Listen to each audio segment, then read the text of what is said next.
कहानी है साल 2009 की। साउथ कर्नाटका में एक 22 साल की लड़की अचानक गायब हो जाती है। फोन बंद, कोई मैसेज नहीं, कोई क्लू नहीं। सोचिए, आप किस पर भरोसा करते हो?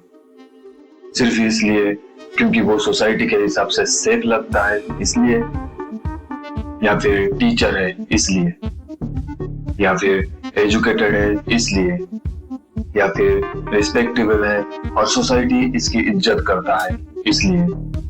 और फिर एक दिन आपको पता चलता है आप जिस इंसान को सेफ समझते थे उसके पीछे 20 साल का अंधेरा छुपा हुआ है। कहानी है साल 2009 की।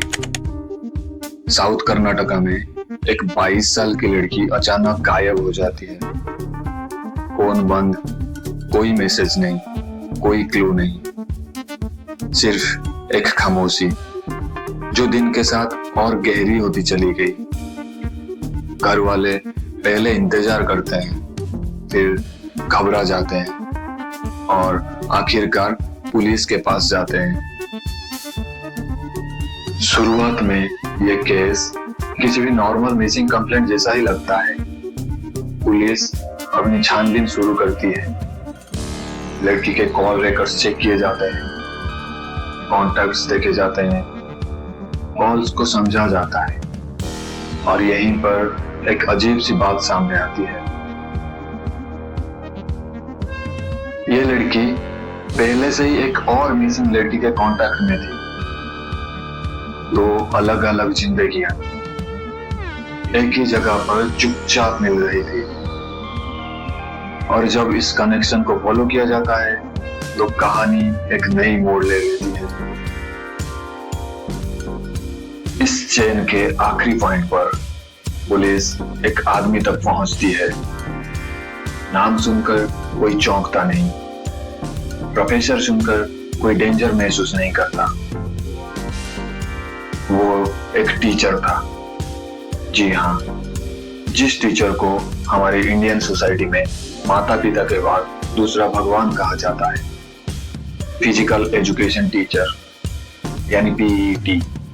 कहानी में आगे बढ़ने से पहले आपसे अनुरोध है, चैनल को सब्सक्राइब करें और वीडियो को लाइक करें। जब उस आदमी को कस्टडी में लिया जाता है तो इन्वेस्टिगेशन का टोन बिल्कुल बदलने लगता है। उसके पास से कुछ ऐसी चीजें मिलती हैं जो किसी एक कहानी की नहीं थी। उसके पास से मिलने वाला सामान था साइनाइड की कई गोलियां, कई अलग अलग मोबाइल फोन्स और कुछ गहने जो उसके अपने नहीं थे। यहीं पर पुलिस समझ जाती है कि यह केस एक सिंपल मिसिंग केस नहीं है। जैसे जैसे इंक्वायरी आगे बढ़ती है एक डिस्टर्बिंग पैटर्न सामने आता है। इस आदमी का नाम सिर्फ एक केस से नहीं बल्कि लगभग और भी कई मिसिंग केसेस से जोड़कर देखा जाने लगता है। और जब इन सब कहानियों को एक साथ रखा जाता है तो एक भयानक चीज सामने आती है। इस आदमी का टारगेट ज्यादातर यंग वोमेन थी।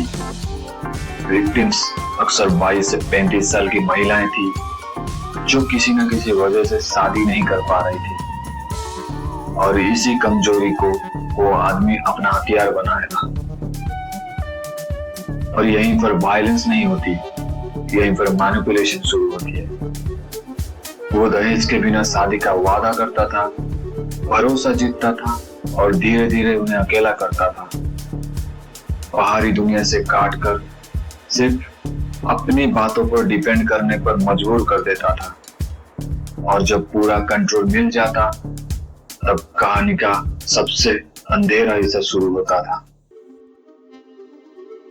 सवाल यह नहीं है कि यह सब कैसे हुआ, सवाल यह है कि इतने सालों तक किसी ने कुछ देखा क्यों नहीं, किसी ने कुछ नोटिस क्यों नहीं किया, या शायद देखना नहीं चाहा क्योंकि वो टीचर था, क्योंकि वो नॉर्मल था। और हम अक्सर नॉर्मल चीजों से ही सबसे ज्यादा सेफ महसूस करते हैं। इस कहानी का हॉरर क्राइम में नहीं है।